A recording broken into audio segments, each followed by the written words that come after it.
The tradition continues. Calvary Global to the world 24/7.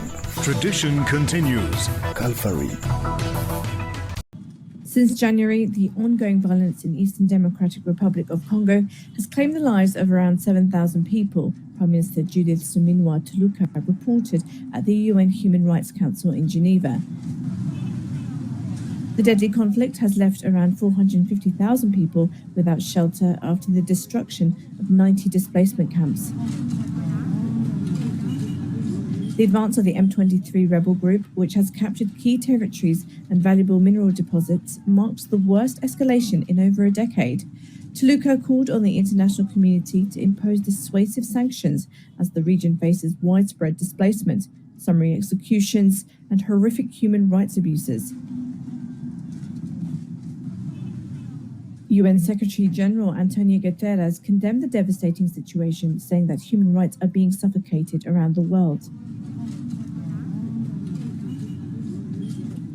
The DRC government has faced criticism for its military strategy and back-to-back losses in North and South Kivu provinces.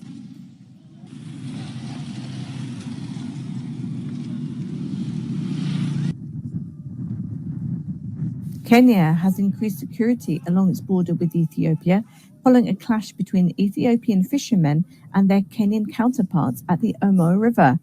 The Turkana community from Kenya and the Dasaner community from Ethiopia share common economic activities such as fishing. The incident has left several people missing and has caused widespread concern.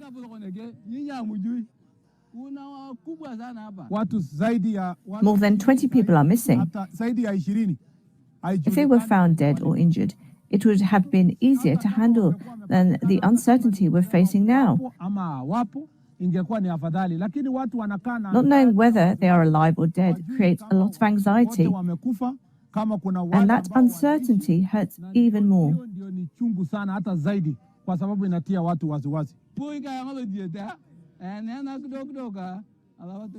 The Interior Minister confirmed that the Kenyan government is working closely with Ethiopian authorities to locate the missing individuals.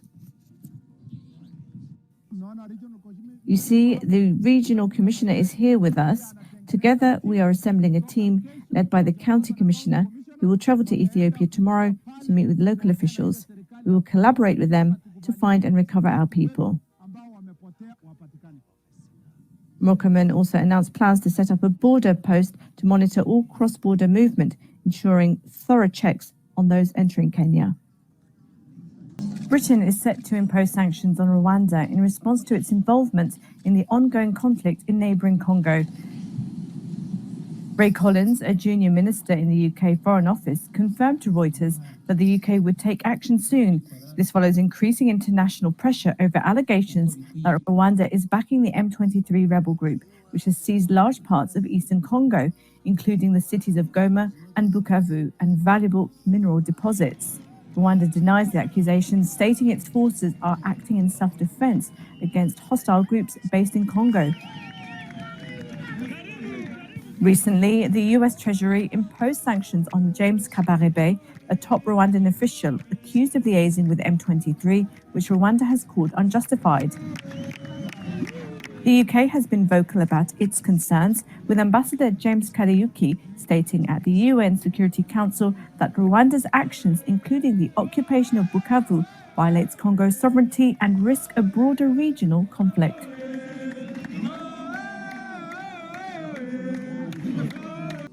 The UN Biodiversity Conference, also known as COP16, is set to resume its work in Rome Tuesday. The conference achieved some significant progress when it last met in Cali, Colombia in November 2024, but the talks ran out of time. Discussions ran out of time, specifically on the finance agenda item, because that was particularly contentious. And after long debates, governments had to head home. We lost quorum, so that meant that there weren't enough people left physically in the room to reach an agreement. And they had to part with finance negotiations and come back in 2025 to have another go, which is why we're here. The talks in Rome aim to approve a financial strategy of securing $200 billion annually by 2030.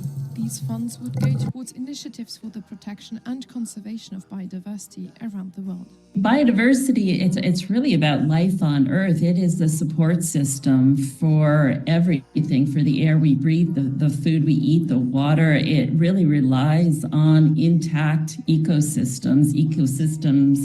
It's not just a matter of trees, it's the microbes in the soil, it's the wildlife that sustains the patterns of reproduction and pollination and everything that's going on in all different sorts of ecosystems. It's providing fresh water, it's cleaning the air, and so we can't survive without biodiversity. The state of biodiversity has caused experts around the world to raise alarm bells. Global wildlife populations have plunged on average by 73% in 50 years.